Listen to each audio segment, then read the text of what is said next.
안녕하세요. 아름다운 소리책방입니다.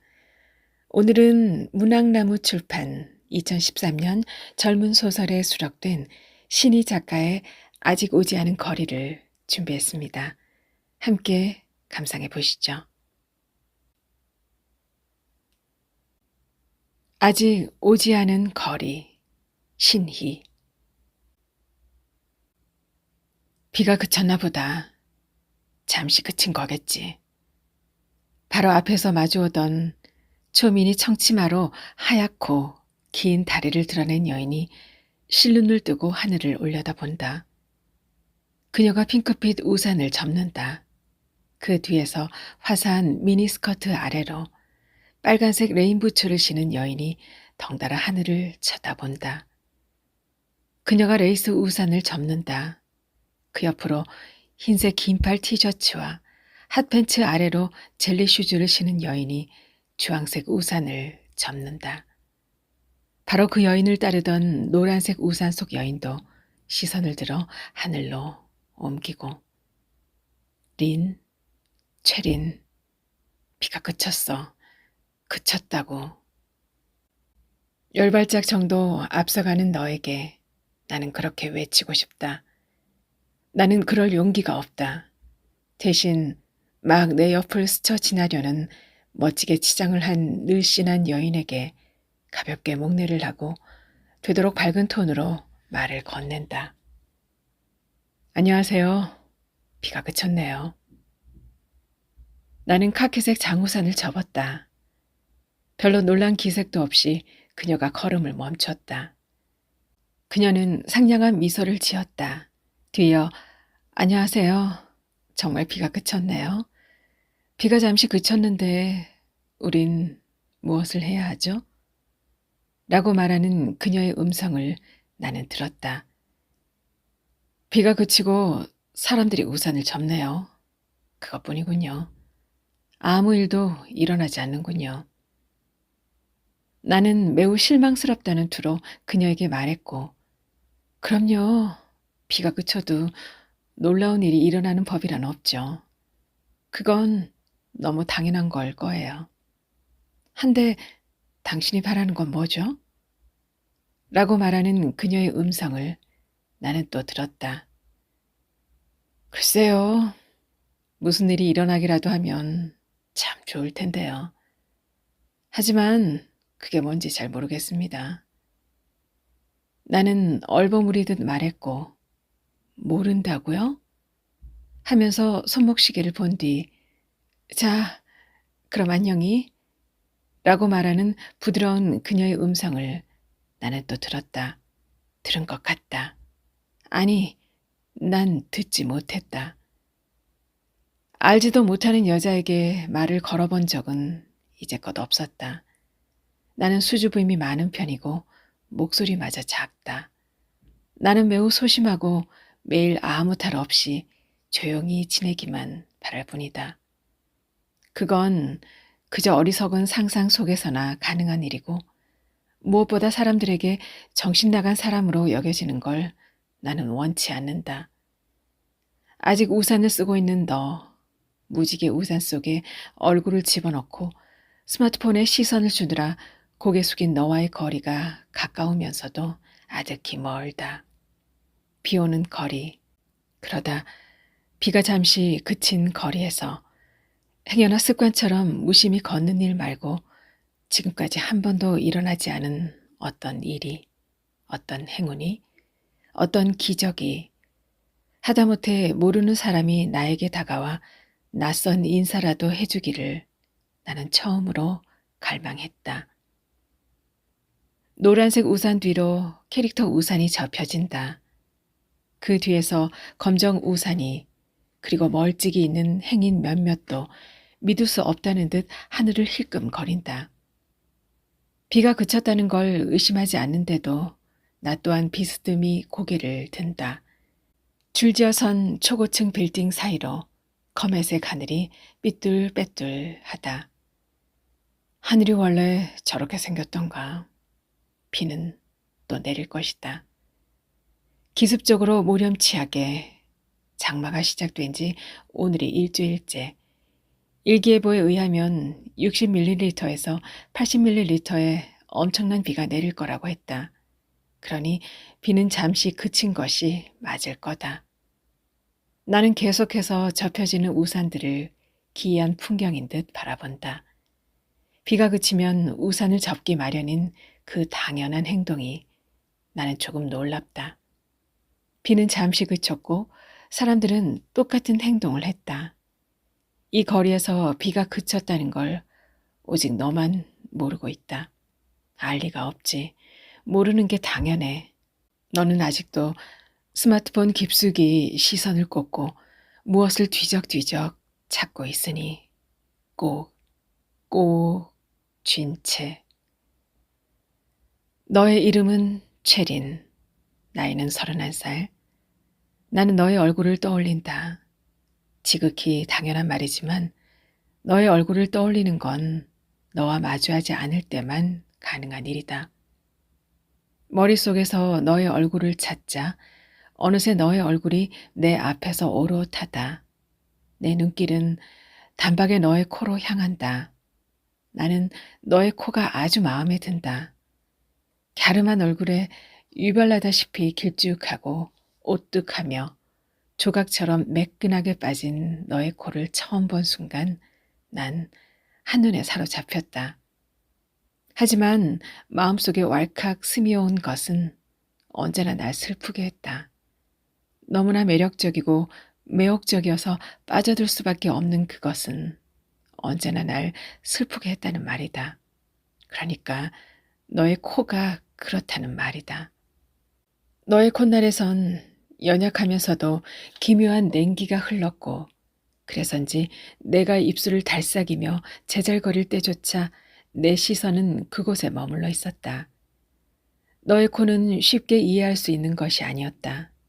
말하면 말할수록 말하지 않은 언어들이 눈에 보이지 않게 너의 코에 모여들어 더욱 또렷해지고 팽팽해지는 콧날. 아무리 종잘거려도 누구에게든 말하지 않거나 말할 수 없는 것들이 있는 법이라고. 그 연약하고도 차가운 코가 말하는 것 같았다. 나는 생각했다. 대체로 사람들은 자신의 신체 어디에다 자신만의 비밀스럽고도 은밀한 언어를 숨겨놓고 있는 게 아닐까. 그렇다면 나는 너의 코에서 그것을 보았을 것이다. 살과 뼈와 그리고 숨겨놓은 그 언어를 너만이 알아볼 수 있고 감지할 수 있는 고유한 영역. 너는 그런 콧등에다 표정 한번 만들어 본 적이 없다는 걸 알고 있긴 하지. 파한대소할 때조차 미동이 없는 너의 콧등은 성벽처럼 높고 단단해 보였다. 그것은 하나의 독립된 사물처럼 완벽해 보였고 그 공간에서 너 자신을, 너만의 비밀을 완전하게 고수하고 있는 것처럼 보였다. 린, 최린, 나는 정말 너의 이름밖에 아는 것이 없을지도 모른다. 너는 내 앞에 있지만, 아니 내 앞에서 10발짝 정도 앞서가는 너는 나의 존재를 완전히 망각한 것 같다. 지금이라도 불러 세울까? 그러면 나를 바라봐 줄까? 하지만 널 불러 세우기가 나는 다소 버겁다. 스마트폰을 뒤지고 탐색하는 데 몰입하는 너의 눈빛이 머릿속에서 지워지지 않기 때문이다. 너와 난 오후 4시에 만났다. 늘 말하던 이 거리의 전철역 5번 출구 광장에서. 하지만 기타로 재즈를 연주하던 거리의 뮤지션은 없었고 너는 소나기를 피하느라 어느 액세서리 상점 차양 아래서 스마트폰을 뒤적이고 있었다.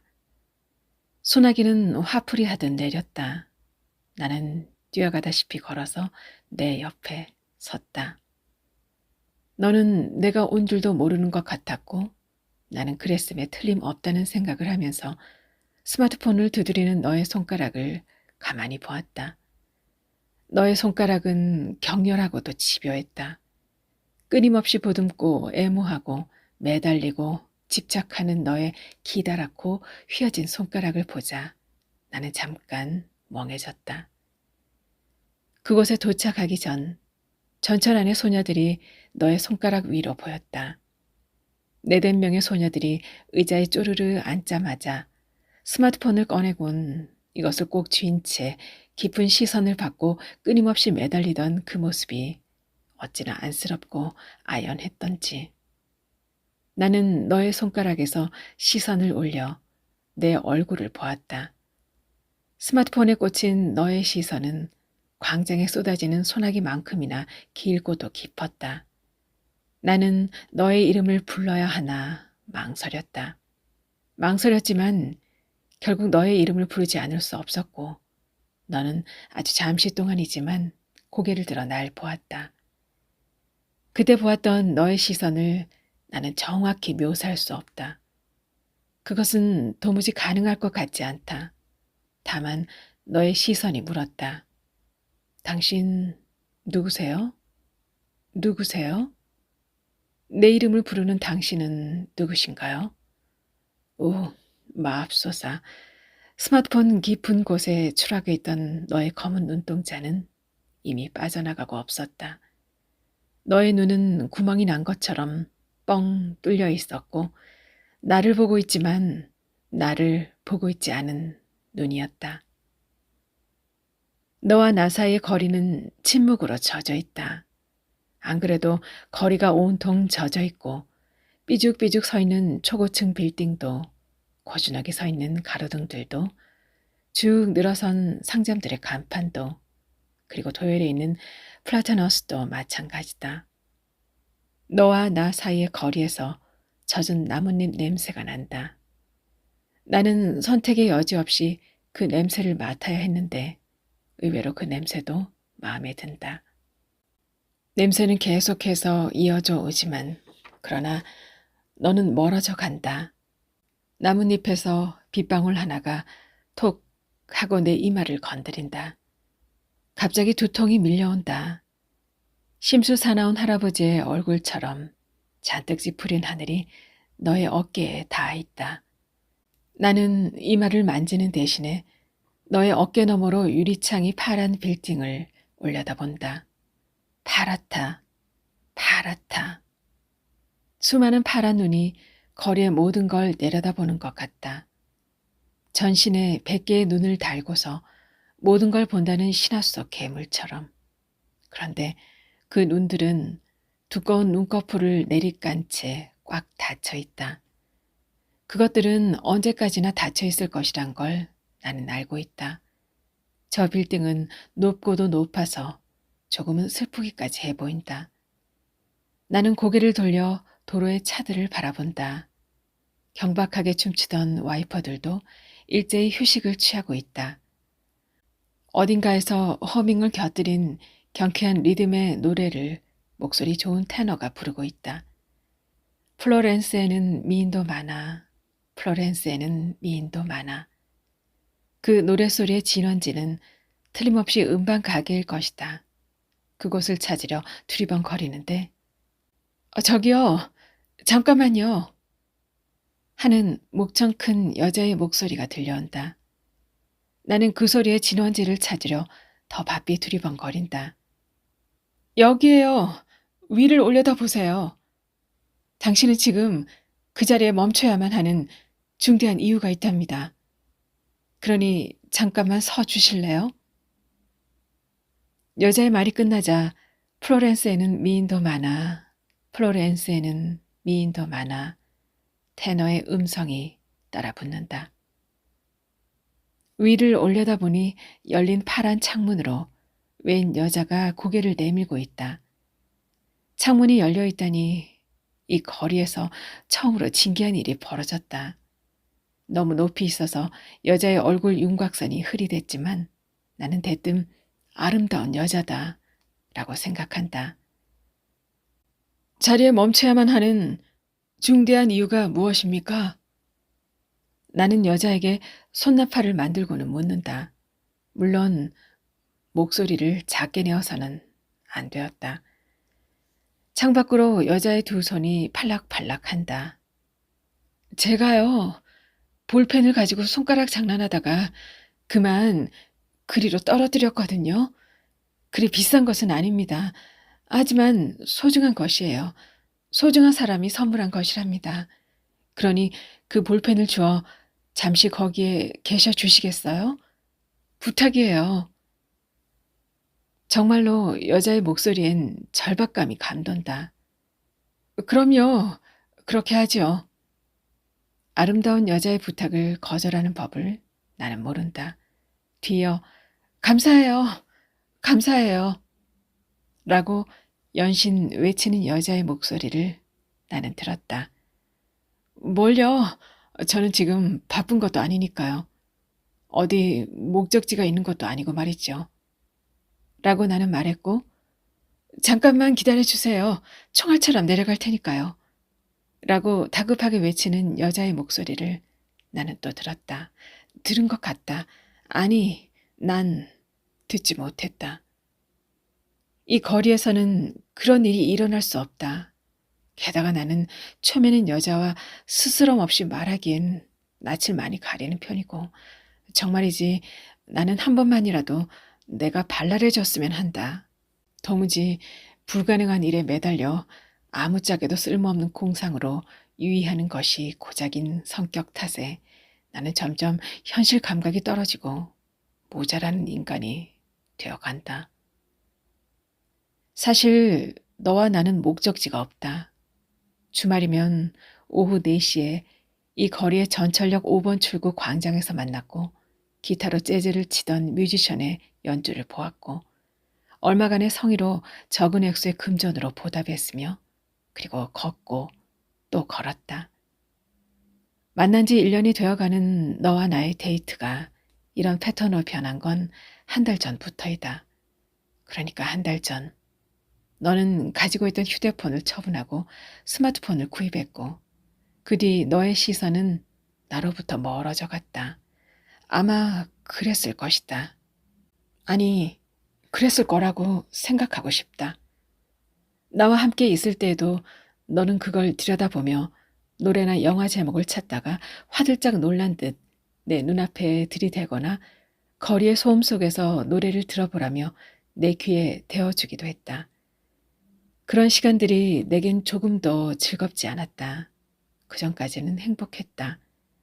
중학교 때 영화를 보다가 사랑의 고백이 담긴 종이배를 시내문에 띄워 교환한 연인들의 얼굴 표정을 본 뒤로 당시 꿈꾸었던 최대한의 행복이 내게 주어졌다. 지금도 나는 그 행복을 꿈꾼다. 하지만 너는 더 이상 나를 욕망하지 않는 것 같다. 너는 지금도 스마트폰을 꼭 쥔 채 그것과 내밀하게 걷고 있다. 린, 최린. 어쩌면 빠르면 오늘 저녁이라도 너는 날 버릴지도 모른다. 그러면 나는 어떻게 해야 하나? 어떻게 해야 하나? 너는 흑백 컬러 바탕에 도트 무늬가 들어간 로맨틱하고 빈티지한 원피스 룩을 입고 있다. 살망한 종아리 아래로 굽이 높고 투박한 구두를 신었다. 너의 굵게 웨이브진 머리는 어깨 위에서 살랑이고 그리고 방금 거리로 쏟아져 나온 사람들이 기이하고 의심쩍다. 말쑥한 정장 차림을 한 그들은 똑같이 웃고 있고 똑같이 우산이 없다. 그들이 독특한 디자인으로 무장한 빌딩 앞에서 검은 소매자락 아래로 허옇고 살찐 손을 내밀어 열광적으로 악수를 나눈다. 나는 그들 머리 뒤로 우뚝 솟은 빌딩을 올려다본다. 나는 언제나 그 빌딩이 M처럼 생겼다고 생각했다. 그 M처럼 생긴 빌딩 36층이 바로 내가 근무하는 곳이다. 나는 그 36층에서 주말을 제외하곤 하루에 10시간은 데스크 앞에 앉아 있다.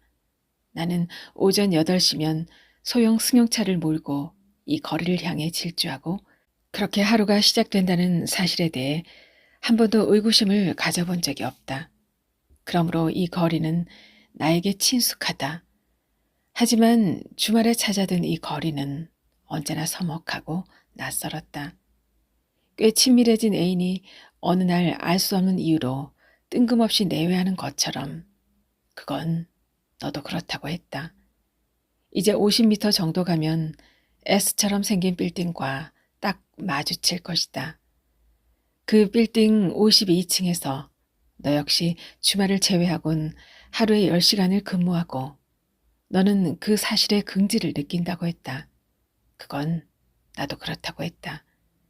그리고 무엇보다도 너와 나는 이 거리에서 처음 만났고 그날 이후로 이 거리가 더 친숙해졌으며 근무 시간이 끝나면 집을 찾아들듯 주말이면 다시 이 거리를 찾았다. 너 기억하니? 우리가 처음 만나던 날 하고 나는 내 안에 너에게 말한다.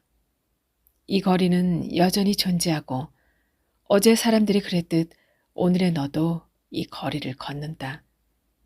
느릿하게 내딛는 너의 발걸음 뒤로 내 발걸음 역시 느릿하고 너에게 건네는 나의 언어는 내 안에서 고독하다.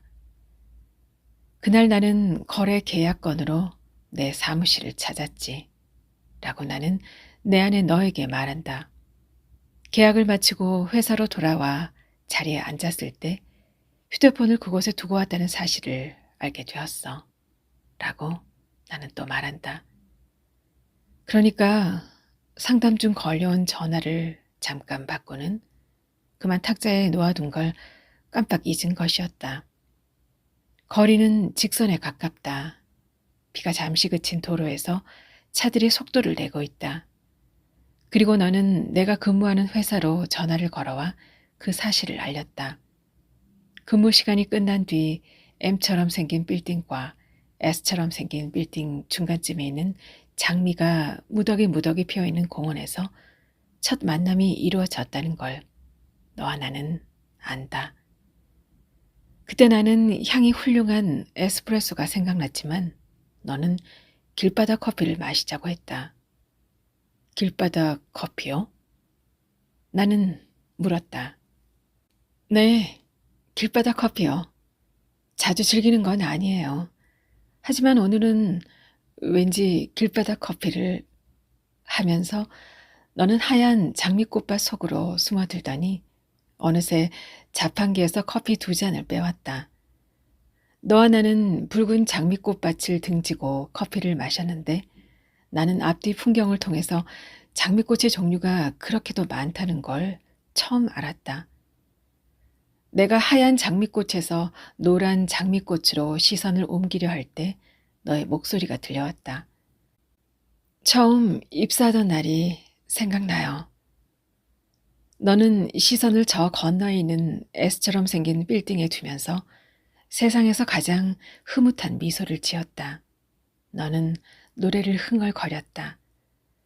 프리티 우먼, 길을 가네. 프리티 우먼, 만나고 싶은 여인. 프리티 우먼, 당신은 진짜가 아니죠. 당신처럼 예쁜 여자는 없어요.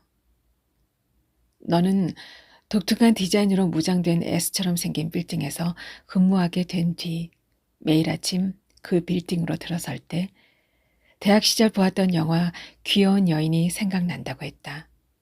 길고 까만 자동차를 탄 리처드 기어가 한 손에 빨간 장미꽃을 들고 줄리아 로버츠를 찾아갈 때 마지막 장면. 그리고 그들은 키스를 했고 뒤에 흘러나오는 경쾌한 노랫소리.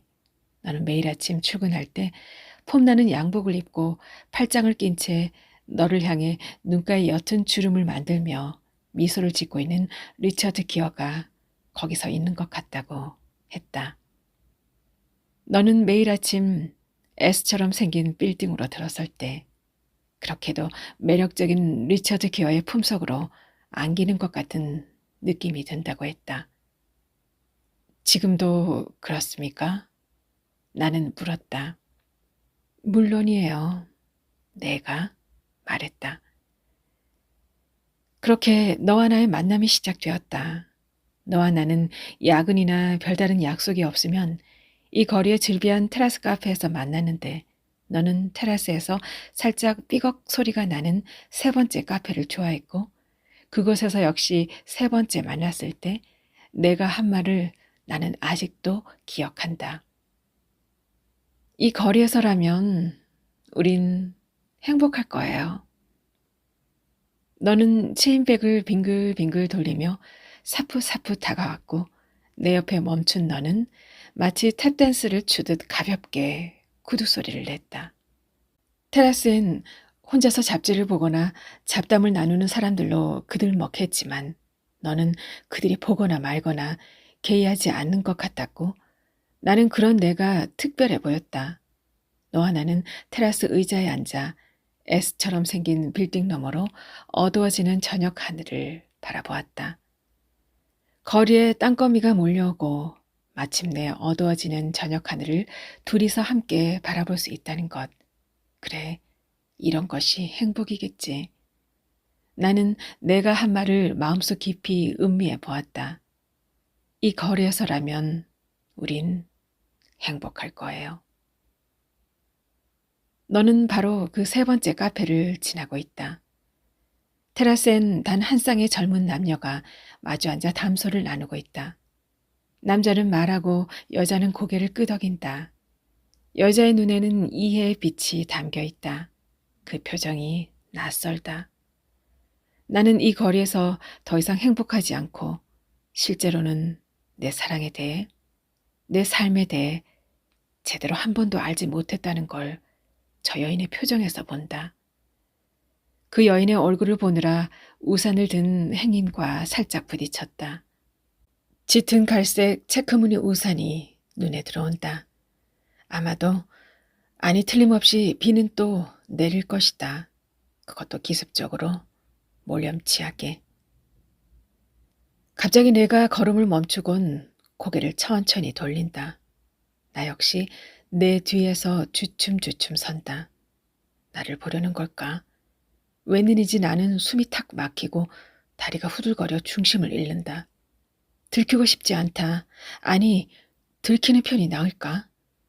나는 내가 알고 있는 단조롭고 밋밋할 뿐인 그런 사람만은 아니야. 하나의 고정된 이미지로 날 묶지 말아줘. 내가 알다시피 난 소심하기 그지없지만 오히려 가슴만은 뜨거워 주체를 못하지. 들키고 싶지 않아. 아니, 들키는 편이 나을까?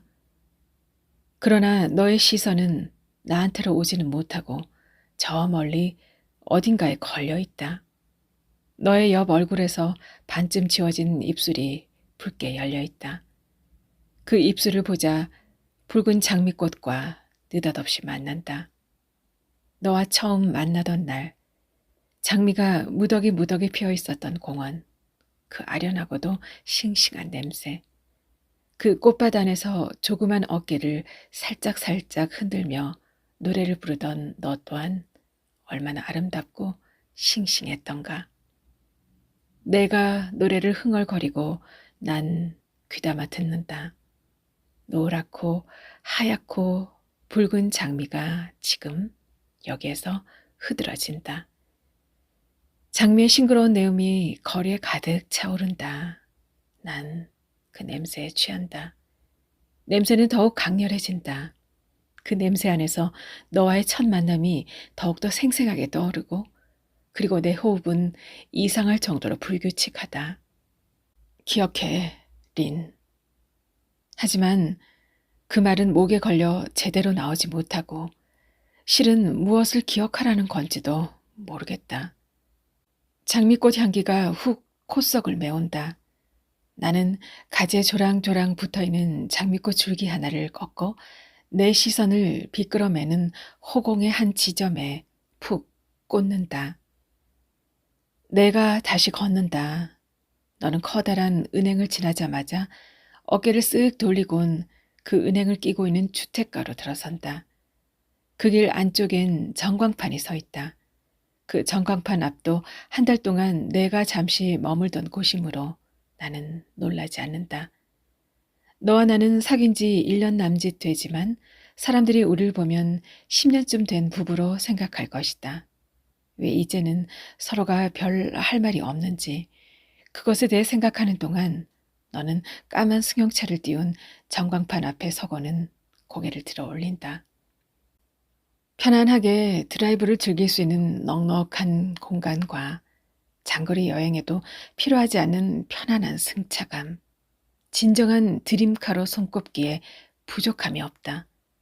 너는 두 줄의 광고 문구를 익히 알고 있으면서 또 읽고 있으리라. 내 뒤에 밀착시켰던 내 몸을 움직여 몇 발짝 뒤로 물러선다. 양쪽 날개가 날렵하게 뻗어있는 승용차는 정말 맵시 있게 생겼다.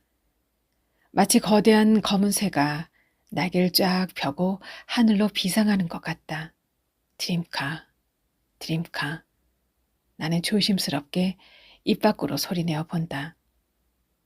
나는 어렸을 적 무척 가난하게 살았다. 어린 시절을 기억하려면 나는 그만큼의 고통을 감내하지 않으면 안 된다.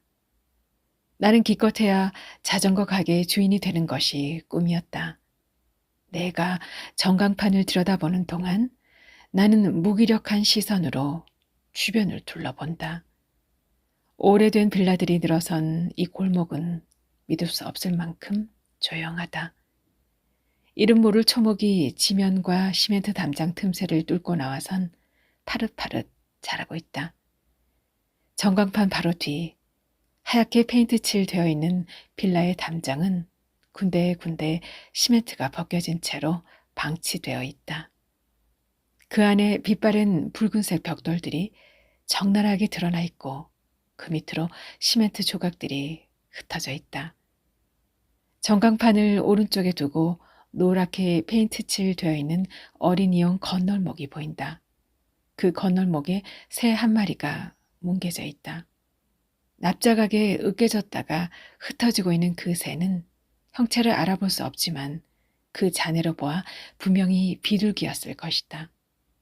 흩어져 있는 매끄러운 잿빛 깃털 몇 개가 그 사실을 알려주고 있다. 골목길이 끝나는 지점 쪽으로 고개를 돌리자마자 모퉁이에서 건장한 사내 하나가 툭 튀어나온다. 순간 이 골목길이 낯설어진다. 나는 드림카를 바라보는 너에게로 고개를 돌린다. 드림카에서 무슨 소리라도 나는 것처럼 너는 귀를 기울이고 내가 그토록 찾는 뭔가가 들어있는 것처럼 내 시선은 그것에서 떨어질 줄 모른다. 이제 너는 나 대신에 그것과 관계를 맺으려고 하는지도 모른다. 그 안에서 너는 이리저리 흔들리고 있는지도 모른다. 이리저리 흔들리고 있는지도 모른다고 생각한 순간 내 몸이 이리저리 흔들리는 것 같은 느낌이 든다. 지금 나는 운전을 한다. 전광판에 그 까만 드림카를 땅바닥에 내려놓은 뒤 조수석에 린을 태웠다. 차 안은 안락하고 더할 나위 없이 쾌적하며 무엇보다 승차감이 좋다. 린은 조수석에서 신나게 웃고 그런데 그 웃음은 거침이 없는 어린아이의 그것과 닮았다. 4차선에서 1차선으로, 1차선에서 4차선으로 그렇게 지그재그로 달리는 도로는 놀랍게도 텅 비어 있다. 어디로 갈까? 내가 좀 높고 흥분된 톤으로 린에게 묻는다. 아직 아무도 도착하지 않은 미지의 그곳으로. 린이 외치듯 말한다. 어딜까? 그곳이. 어딜까? 그곳이. 미지의 그곳이 어딘지 모르지만 너와 나는 그곳을 향해 싱싱 달린다. 나는 정녕 이곳이 어딘지 알 수 없다. 4차선이 3차선으로 그리고 점점 좁아지더니 겨우 차 한 대 지나갈 수 있을 정도의 길이 이어졌고 약간 지루하다 싶을 만큼 컴컴한 터널을 빠져나오니 동물들의 노랫소리가 귀에 붙는다. 아, 사냥이다. 놈들이 거리로 내려와 가을 햇빛을 맞으며 산책을 하고 있다. 이곳은 벌써 가을이 활짝 피어 있다. 높다랗게 달린 울긋불긋한 나뭇잎들이 하늘에다 채색을 하고 있고 그 사이로 걸려있는 하늘 조각은 새파랗게 젖어 있고 그렇지만 마냥 하늘을 쳐다볼 수는 없다. 사냥들이 거리를 횡단하고 있어 이놈들을 다치지 않게 하려면 조심하지 않으면 안 된다. 나는 차의 속도를 줄이고 길 양쪽으로 기괴하리만큼 치솟은 침엽소들과 그 가지에 올망졸망 매달린 침팬지들과 약삭빠르게 미끄럼을 타고 노는 청설모들과 사방에서 그것들을 올려다보는 백곰들과 좀 더 멀리에서 푹 주저앉아 그 백곰들을 향해 두리번 하는 코끼리 3마리, 그리고 코를 둥글게 만 그 녀석들에게 눈길을 주고 있는 린의 옆 얼굴을 바라본다. 멋진 동네네. 린이 내 시선을 의식한 듯 툭 말을 던지며 내 어깨를 톡톡 건드린다. 갑자기 린의 코가 사랑스럽게 느껴진다. 나는 린의 코 너머 유리창 밖으로 시선을 준다. 나무들 밑에 청설모가 까먹은 잣방울 시체들이 흩어져 있다. 우리 여긴 처음이지? 린이 말한다. 그럴걸? 내가 말한다. 그런데 말이야, 이상하게 여러 번 와본 것 같은 느낌이 드네. 린이 또 말하며 이번엔 주먹을 쥐곤 차창을 톡톡 두드린다. 내릴까? 내가 말한다. 기다렸다는 듯 린이 캔맥주 하나를 들고 차에서 내리고 나는 카 오디오의 버튼을 누른다. 나는 승용차의 보닛 위에 걸터 앉아 라틴 음악에 맞춰 춤을 추는 린을 바라본다. 거리에서 캔맥주를 마시며 춤추는 린. 린의 춤은 나만을 향한 몸짓이며 언어이다. 아니다. 여긴 나 말고도 관객이 여럿 있다.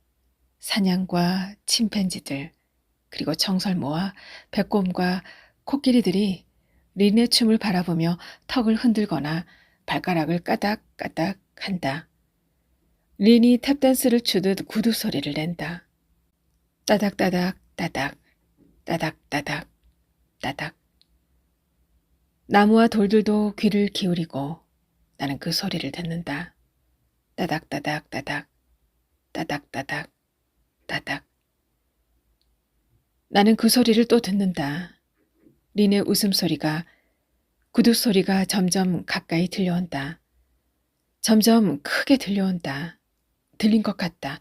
아니, 난 듣지 못했다. 지금 나는 린의 어깨를 잡고 나를 향해 돌려 세우고 싶다. 저 까만 드림카 따위 집어치우고 린을 와락 끌어안고 싶다. 하지만 나는 절대로 그러지 못할 것이다. 너무나 바라고 간절하게 소망하는 것일수록 머뭇대고 망설이는 나의 소심함이 언젠가는 날 질식시키고 말 것이다. 아직도 너는 거리의 조형물처럼 서 있을 뿐이다. 나는 전광판 앞에서 고추 세운 너의 등에게 묻는다. 린? 무엇을 보고 있는 거야? 린? 그것에서 무엇을 찾고 있는 거야? 그것이 너에게 말이라도 걸고 있는 거야? 날 봐달라고. 제발 날 봐달라고. 린, 묻고 싶어. 혹시 그 속에 내 꿈이 들어있는 거야? 하지만 내 꿈은 너에게 있어. 지금 너의 몸을 만지고 싶어. 지금 내가 춤추는 걸 보고 싶어, 린. 나를 바라봐줘. 그리고 춤을 춰줘. 탭댄스, 탭댄스. 춤을 춰줘. 작년 가을이었어. 라고 나는 내 안에 너에게 말한다. 그날은 가을비가 제법 굵직하게 내렸고 너와 나는 카키색 장우산 하나로 비를 피했다.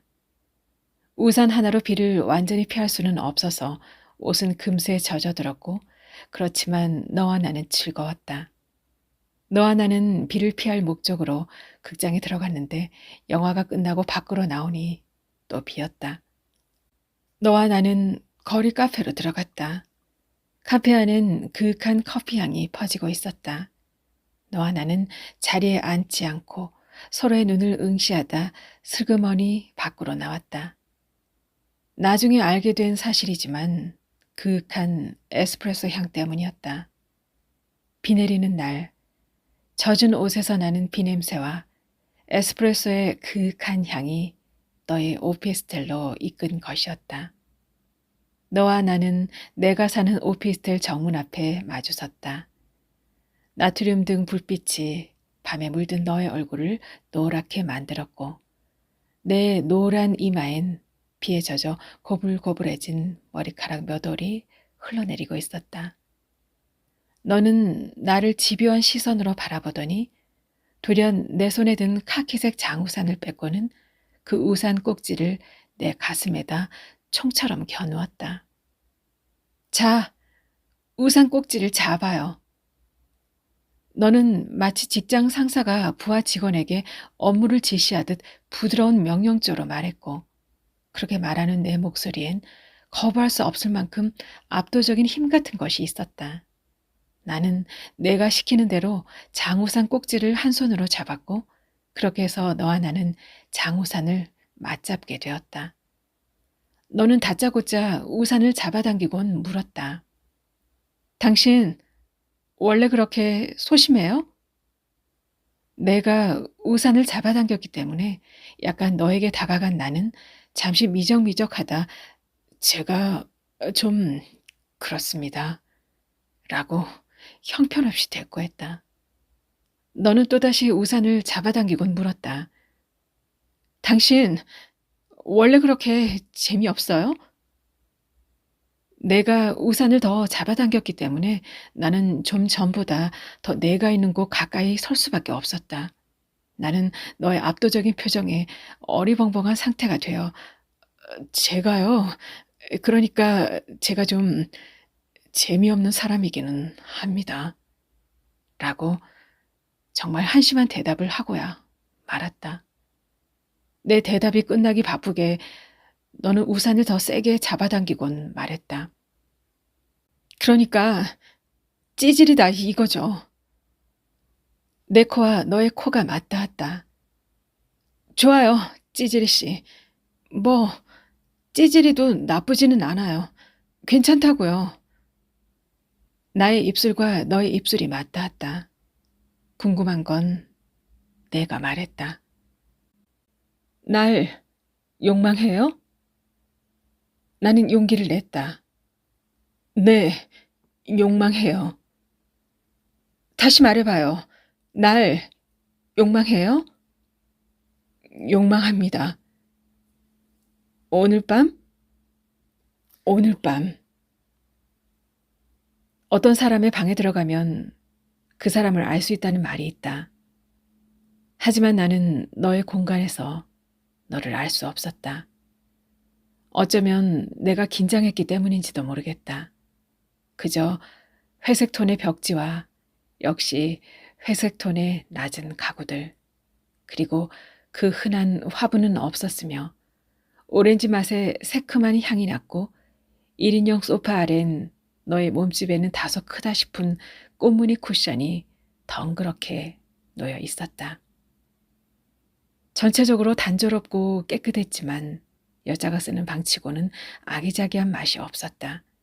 무엇보다도 침대 맞은편 3단 서랍장 위에 걸려있는 메모판에는 남자와 찍은 사진이 몇 장 붙어 있었는데 사진 속의 남자는 각각 달랐다. 너 또한 의상과 헤어스타일 그리고 얼굴 표정이 각각 달랐지만 눈빛은 남자의 얼굴을 향해 있었다. 네이비색 줄무늬 타이를 목에다 스카프처럼 두른 남자의 머리를 짓궂은 표정으로 헝클어트리는 너.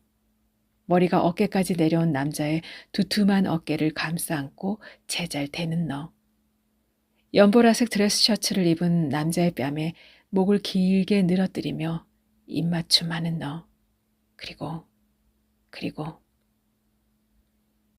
사진 속의 그 인물들은 나를 만나기 전까지 내가 연애했던 남자들이라고 너는 말했고 굳이 서랍 속에 감춰두어야 할 아무런 이유가 없다고 덧붙였다. 나는 너의 말을 있는 그대로 이해해버렸다. 사진을 치워버린다고 해서 그 남자들과의 추억이, 흔적이 지워질 리 없자는가. 나는 너의 방을 통해서 너를 알 수는 없었지만 알 수 없다는 그 사실이 나를 불편하거나 거북하게 만들지는 않았다. 너와 나는 캔맥주를 마신 뒤 전등을 껐다. 너는 나의 두 뺨을 어루만져 주었고 그래서인지 긴장이 다소나마 풀렸다.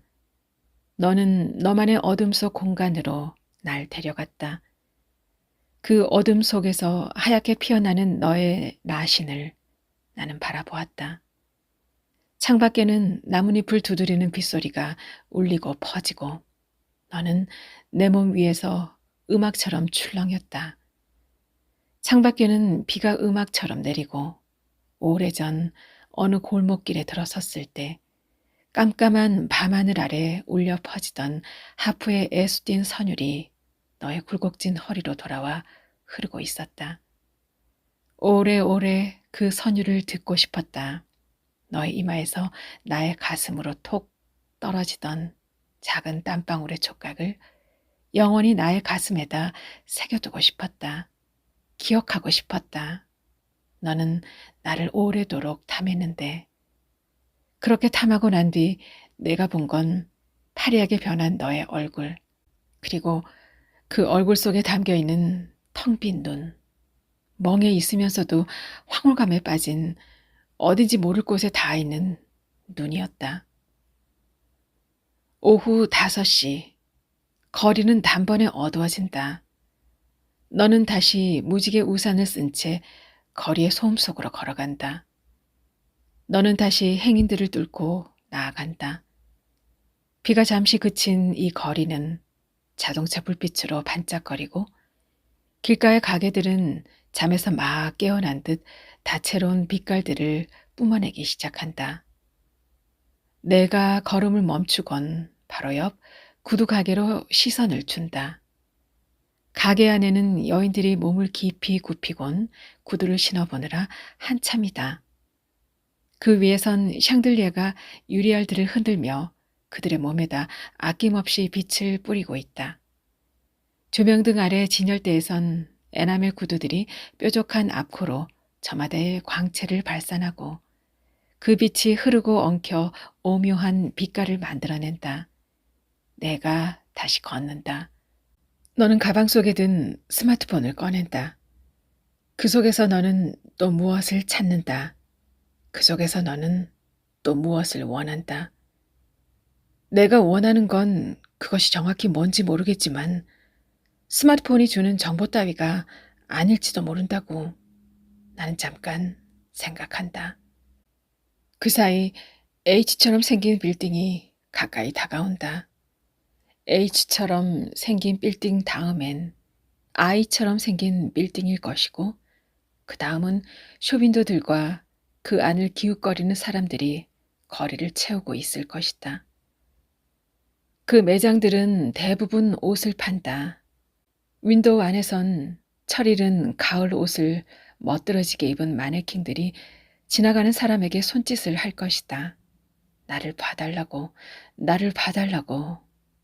너는 특히 브라운 마블링 안경을 끼고 한 손에 서류 가방을 든 채 막 걸음을 내디디려 하는 남자 마네킹이 있는 매장을 좋아했다.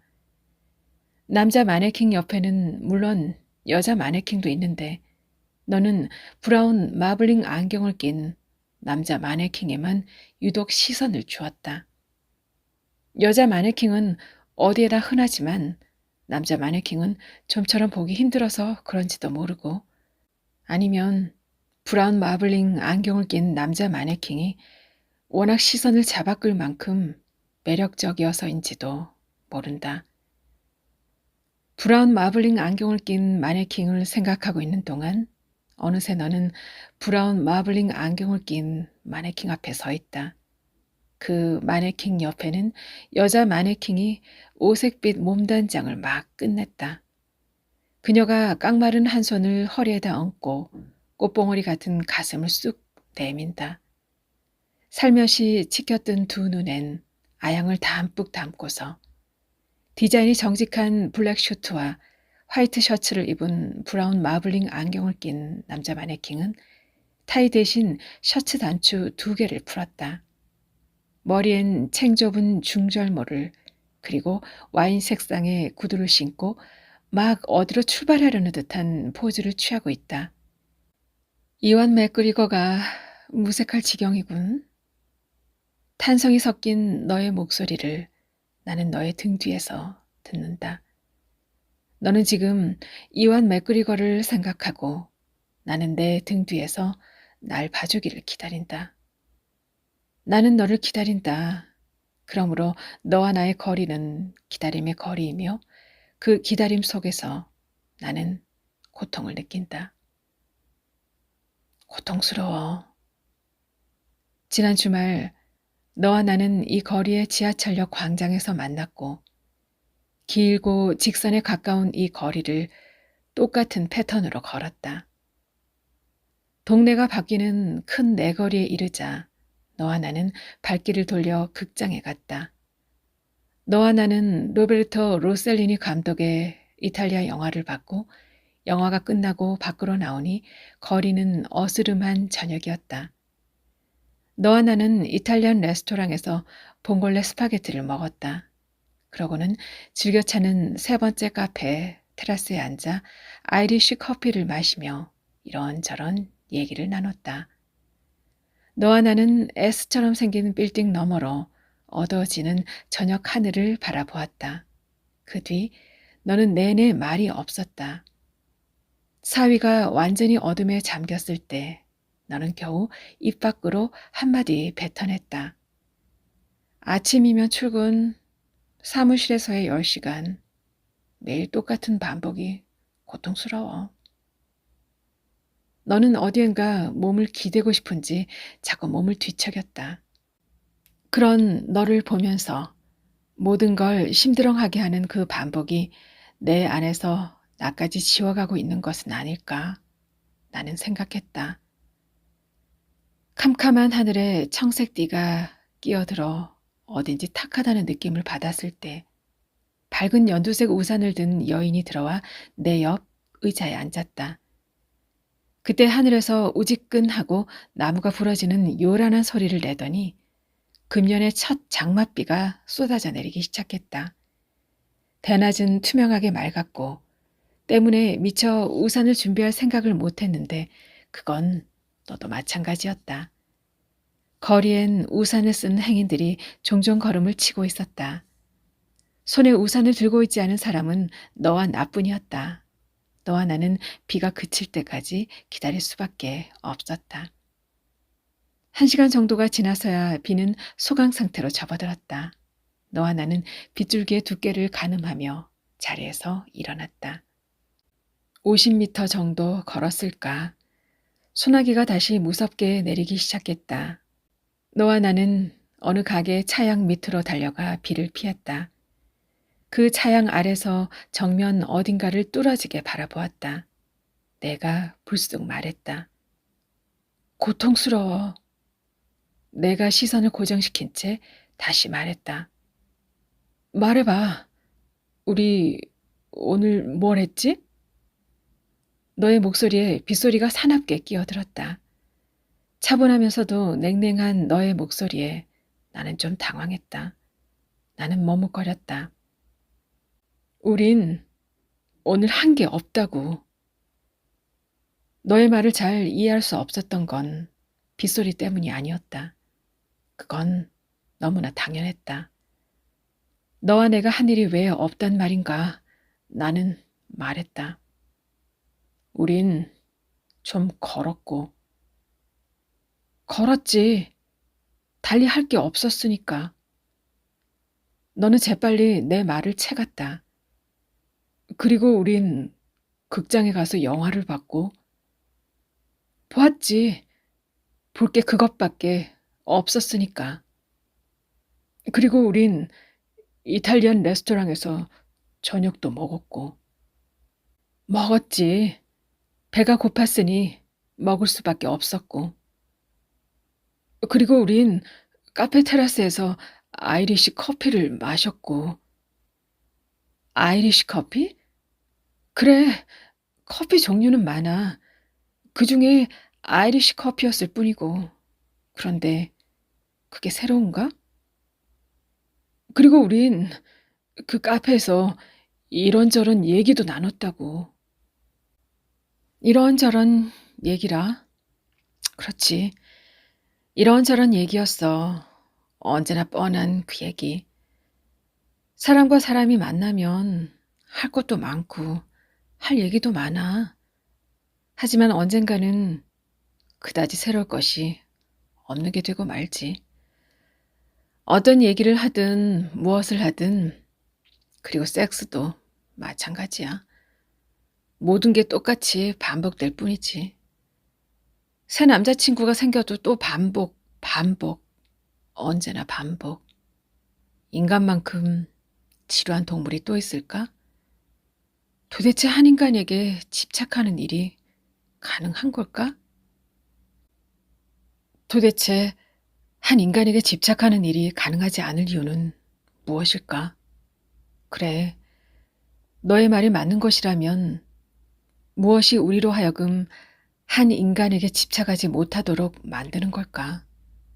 난 지금도 널 만나러 갈 때면 가슴에 방망이 질치는 어떤 감정이 늘 분수처럼 솟구치는데 바람이 불다 멈추고 또 불다 멈추고 하늘빛이 시시각각 다르듯 언제나 널 볼 때마다 새로운데 우리의 시간 속에 존재하는 장미내음, 커피향, 비냄새 그리고 어두워지는 저녁 하늘 세상이 가져다주는 그러한 은밀한 것들을 난 너와 함께 이해하고 싶다고 오래도록 느끼고 싶다고 난 단지 그러면 충분한데 그것이면 충분한데 너와의 사랑만이 오로지 소중한데 우리 도대체 뭐가 문제인지 한 인간에게 집착하는 일이 가능하냐고? 그래, 너의 말이 맞는 것이라면 도대체 무엇이 우리로 하여금 한 인간에게 집착하지 못하도록 만드는 거냐고. 말해봐, 린. 난, 난 너무 답답해. 난 너무 고통스러워. 하지만 나는 마음으로만 울부짖었을 뿐이었다. 나는 마네킹을 바라보는 너의 뒷모습을 바라본다. 브라운 마블링 안경을 낀 남자 마네킹을 보는 너의 시선은 분명 소나기처럼 길고 깊을 것이다. 너는 그 마네킹과 붙어 있다. 너는 그 마네킹과 마주보고 있다. 브라운 마블링 안경을 낀 남자 마네킹이 챙이 좁은 중절모를 벗고 린에게 인사를 한다. 안녕하세요. 오늘도 나오셨군요. 린도 덩달아 인사한다. 안녕하세요. 비가 잠시 그쳤네요. 마네킹이 눈을 가늘게 뜨고 하늘을 둘러본 뒤 입을 연다. 그렇군요. 비가 그쳤군요. 비가 잠시 그쳤는데 우린 무엇을 해야 하죠? 린은 아직 무지개 우산을 쓰고 있다. 린이 말한다. 글쎄요. 무슨 일이 일어나기라도 하면 참 좋을 텐데요. 하지만 그게 뭔지 잘 모르겠답니다. 브라운 마블링 안경을 낀 남자 마네킹이 잠시 생각하는 듯 고개를 갸웃하고는 유리창을 뚫고 걸어 나온다. 자, 갑시다. 어서 서둘러요. 마네킹이 재촉하듯 린의 손을 잡아 이끈다. 그래요. 어서 가요. 린의 얼굴에 기묘한 활기가 돈다. 그들이 손을 맞잡고 마치 탈주자처럼 거리를 뛰어간다. 바람에 마네킹의 중절모가 벗겨져 날아가고 린의 치맛자락이 펄럭인다. 마네킹의 팔과 다리의 관절에서 삐걱빼각 소리가 난다. 그들이 은행 옆 주택가로 접어들더니 드림카를 탄다. 린이 웃는다. 린의 웃음소리에선 순수하면서 앙칼진 소리가 난다. 마네킹이 시동을 건다. 린은 뒤돌아보지 않는다. 린이 떠나려 하고 있다.